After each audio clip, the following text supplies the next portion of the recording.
Welcome to this training on air distribution basics and duct design. This lesson is designed for beginners, so we'll explain everything step by step. By the end, you'll understand not just how air moves through a building, but how to design a system that delivers comfort, efficiency, and quiet performance. Let's go over some important terms used in air distribution and duct design. Understanding these will help you size, balance, and evaluate HVAC systems more effectively. Available pressure is the pressure left over after the fan has overcome coils, filters, or other accessories. It's the pressure you actually have to push air through the ducts and outlets. Next, the Coanda effect. This is a neat principle where air tends to cling to surfaces. In practice, supply air discharged near a ceiling will attach itself and flow along the ceiling, helping spread air across the room. Effective length is what designers use when calculating duct runs. It includes both the straight sections and the added resistance of fittings, which we convert into equivalent length. Speaking of that, equivalent length means how much straight duct a fitting represents. For example, a sharp elbow may add as much resistance as several feet of straight duct. Face velocity is simply the speed of air as it leaves a grill or diffuser. Too low, and air won't mix well. Too high, and it may cause drafts or noise. Now, friction rate tells us how much pressure is lost per 100 feet of duct because of resistance to airflow. We usually measure it in inches of water column per 100 feet. It's a key factor in duct sizing. Static pressure is the system's pressure buildup that the fan has to overcome. Things like filters, dampers, and coils all contribute to static pressure. Moving on, terminal velocity is the velocity of air at the farthest reach of its throw. That's the point where the air slows down enough, typically 50 to 100 feet per minute, that it no longer contributes much to mixing. Which brings us to throw itself, the effective distance air can travel from a supply outlet before it slows to that terminal velocity. Throw ensures air reaches across the room, not just near the outlet. Finally, spread. Spread describes the width of the airstream as it leaves the outlet. Some diffusers throw air in a narrow jet, while others spread it wide across the ceiling. When it comes to air distribution and duct design, there are a few key reference manuals and standards every HVAC professional should know. First is ACCA Manual D, Residential Duct Systems. This is the go-to guide for designing ductwork in homes. It provides the step-by-step procedures for sizing and laying out ducts correctly. Then we have ACCA Manual J, Residential Load Calculation. This one helps you calculate the heating and cooling loads of a house. In other words, it tells you how much heating or cooling is needed by looking at things like insulation, windows, and orientation. Next is ACCA Manual S, Residential Equipment Selection. Once you know the loads, Manual S guides you in selecting the right furnace, air conditioner, or heat pump to match those loads. Another important one is ACCA Manual T, Air Distribution Basics. This manual focuses on supply outlets, helping you decide what size, type, and location of diffusers or registers will give the best comfort. For installation quality, there's ACCA Standard 5, HVAC Quality Installation Specification. This is an ANSI-recognized standard that lays out best practices for making sure systems are installed properly, not just designed well. And finally, the ASHRAE Handbook, Fundamentals. This is the industry's core technical reference. It covers duct sizing, friction rates, and even the concept of self-balancing duct systems. It's often considered the backbone of HVAC design knowledge. So, together, these manuals and standards form the foundation for proper load calculations, equipment selection, duct sizing, air distribution, and installation quality. The HVAC system, heating, ventilation, and air conditioning, is one of the most complex and energy-hungry systems in a home. Its job is not just to heat and cool but to keep people comfortable and healthy indoors. A successful HVAC system must be right-sized. Right sizing means selecting equipment and designing the ductwork to match the actual heating and cooling loads of the house. If the system is too large, it wastes energy, costs more, and creates noise. If it's too small, it won't keep the house comfortable. Loads are calculated for what's called a design load day. This isn't the coldest or hottest day of the year, and it isn't the average either. It's a reference condition that represents typical peak demand so the system works well during extremes but also during partial loads, which make up most hours of the year. The design process is iterative and follows industry standards published by the Air Conditioning Contractors of America, known as ACCA. Manual J for heating and cooling load calculations. Manual S for equipment selection. Manual D for duct design. Manual T for selecting and placing air outlets. Each step builds on the previous one. In energy-efficient homes, with more insulation, better windows, tighter construction, and controlled ventilation, the heating and cooling loads are lower. That means less air volume is needed to condition the space. But this also creates challenges. Traditional rules of thumb for duct and outlet sizing don't always work in low-load homes. Performance criteria. Comfort is the overall goal of air distribution, and comfort depends on three key things: temperature uniformity, draft control, and noise control. Temperature mixing and uniformity. During heating, each room should be within 2 degrees of the thermostat setpoint. During cooling, within 3 degrees. Room-to-room and floor-to-floor differences should not exceed 4 degrees. To achieve this, supply air must mix well with room air. The volume of air depends on equipment capacity, and the pressure available depends on duct design. Every fitting, bend, and filter adds resistance, so the duct layout must be carefully planned.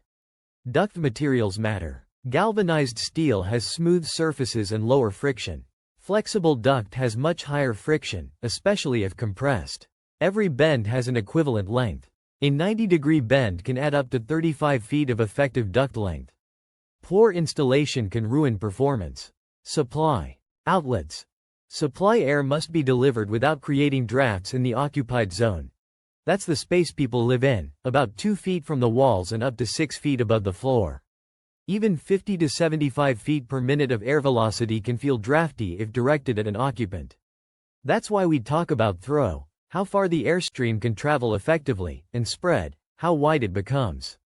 Throw is more important because it ensures mixing throughout the room.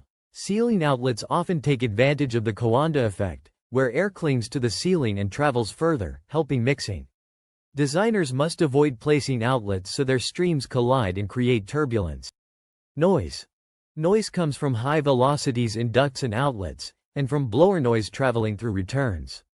To control noise, size ducts to limit velocity. Use elbows or lined ducts to muffle return noise. Select outlets with manufacturer noise data. Noise is measured with ENCI, or Noise Criteria Ratings.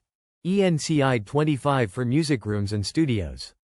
ENCI 30 for homes and libraries. ENCI 35 for classrooms and hospitals. ENCI 40 to 45 for offices and retail spaces. Quiet systems are always more comfortable. Integrated design. Air distribution works best when it's planned early. Too often HVAC is treated as an afterthought, and ducts end up squeezed into leftover spaces. That leads to long runs, sharp bends, and ducts outside the conditioned space, all of which waste energy and hurt comfort. Integrated design means involving HVAC engineers from the start of schematic design. That way, ducts and equipment can be coordinated with beams, plumbing, and electrical systems. When ducts are kept inside the conditioned envelope, for example, in basements, interior chases, or dropped ceilings, they avoid heat loss and condensation, and they're easier to seal and maintain. The benefits of integrated design are clear. Efficiency. Shorter ducts, lower friction, less leakage. Cost savings. Fewer materials, simpler installation. Better comfort. Quieter and more balanced airflow. In short, HVAC must be designed alongside the building structure, not after. Design principles. Now let's dive into the key principles of duct design. Number 1. Pressure drop. Every filter, coil, duct, and fitting adds resistance. The blower only has so much available pressure. Good design minimizes sharp turns, keeps runs short, and selects materials with smooth surfaces. Number 2. Room-by-room supply. Each room's airflow is based on its heating and cooling load. From manual J factors include orientation, window area, insulation, and occupancy. This determines the cubic feet per minute, or CFM, required for each room. Those numbers drive duct sizing and outlet selection. Number 3. Return air design. Supply air must have a way to return to the air handler. Without a return, a room becomes pressurized, restricting supply air. Every room with a supply should have a return path, except kitchens and bathrooms where odors can spread. Options include dedicated return ducts, transfer grills, or jumper ducts. Return ducts also carry noise, so designers often add elbows or sound lining. Number 4. Supply air outlets. Supply air outlets are one of the most critical pieces in achieving comfort inside a room. The way we size and place these outlets determines how well the supply air mixes with the room air. The goal is simple: deliver air without creating noise or drafts. Remember, outlet placement is just as important as the type of outlet you choose. Traditionally, outlets were placed along the perimeter of a home. That was because older houses had poorly insulated walls and leaky windows, so we needed to wash those surfaces with conditioned air. But in today's energy-efficient homes, we can place outlets on interior walls or ceilings and still get great comfort. One caution: floor registers at the perimeter should be avoided. They're easily blocked by furniture, and one blocked register can make a whole room uncomfortable. Because energy-efficient homes have lower heating and cooling loads, we're dealing with much lower airflow requirements. This changes the distribution strategy. The smart approach is to use ducts on interior walls and select outlets that can throw air across the room toward exterior walls. This ensures better mixing, minimizes stratification, and maintains comfort even at lower air volumes. But we always need to balance airflow velocity, throw distance, and pressure drop. For high-performance distribution, there are some key targets to keep in mind. First, aim for a face velocity between 700 and 900 feet per minute. Second, your throw should either reach the opposite wall at about 75 feet per minute or extend 2 feet beyond at 50 feet per minute.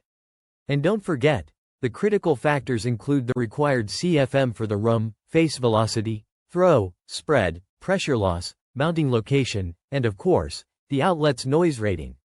Choosing the right supply outlet is not a one-and-done step. It's an iterative process. You'll likely need to cycle through steps multiple times to balance the throw with the pressure drop. Manufacturers publish performance tables for each register. Often, you'll need to interpolate data, especially at lower terminal velocities like 50 feet per minute. ASHRAE Fundamentals provides the detailed methods for handling these calculations with non-isothermal jets. Performance isn't the only factor. We also need to think about cost, availability, materials, and appearance. High sidewall outlets or curved blade ceiling outlets may cost a little more. But remember, their stronger performance often allows you to reduce the total number of outlets and even cut back on ductwork. That savings can offset the higher price of the outlet itself. Number 5. Duct layout. Layout should be as short and straight as possible, preferably inside conditioned space. Early planning avoids conflicts with framing or other trades. In our case studies, the Chicago house ran ducts through the basement, while the Orlando house used ceiling chases to keep ducts inside the thermal envelope. Number 6. Duct sizing. Duct size is selected according to the airflow a room needs, based on heating and cooling loads. The critical factors are cubic feet per minute, friction losses, duct cross-sectional area, and the velocity of the air. Getting the size right is essential for efficiency, noise control, and comfort. Undersized ducts create noise, high velocity, and discomfort. Oversized ducts cost more and reduce mixing effectiveness. Flexible ducts must be stretched tight. If left sagging or compressed, their friction rate increases dramatically. Proper duct sizing follows Manual D or approved software, but always must be checked against field conditions. According to ACCA Manual D, we calculate friction rate using the critical path, the longest effective duct run. That friction rate is then applied to all other ducts.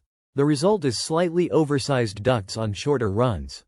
To fix that, Manual D requires balancing dampers so each room can be fine-tuned.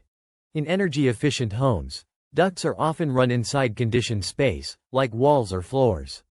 That means balancing dampers may be inaccessible and sometimes aren't installed. Manual D doesn't officially forbid this, but it cautions that skipping dampers can create problems if noise and balance aren't carefully controlled. The ASHRAE Handbook offers another method. Calculate the friction rate of each duct run separately to create a self-balancing system. This avoids dampers but involves more detailed calculations. Sometimes the resulting sizes are non-standard, so designers must round carefully. Another concern: small ducts sized this way may have higher velocities, which can mean noise. In practice, most designers average the heating and cooling airflows to simplify calculations. But in special cases, like sunrooms, rooms over garages, or extra long duct runs, you may need to favor one load over the other to ensure comfort year-round. Duct performance boils down to four main variables: the friction rate, effective length, equivalent length, and the duct's diameter and velocity. These interact to determine pressure losses and the airflow actually delivered to each room. So let's wrap it all up. Air distribution is not just about moving air. It's about delivering the right amount of air, at the right temperature, quietly and evenly across every room. To succeed, designers must calculate loads accurately with manual J. Select equipment carefully with manual S. Design ducts systematically with manual D. Choose outlets wisely with manual T. All of this must be coordinated early with the building design. Common mistakes, like rule of thumb sizing, poor return strategies, undersized or oversized ducts, and placing ducts outside conditioned space, lead to discomfort, noise, and wasted energy. A good air distribution system is balanced, efficient, and quiet. When it's done right, people don't notice it at all, they just feel comfortable. That concludes our full training on air distribution basics and duct design. Remember, comfort isn't an accident. It comes from accurate calculations, careful planning, and integrated design. By applying these principles, you can design systems that perform well, save energy, and keep people comfortable for years to come.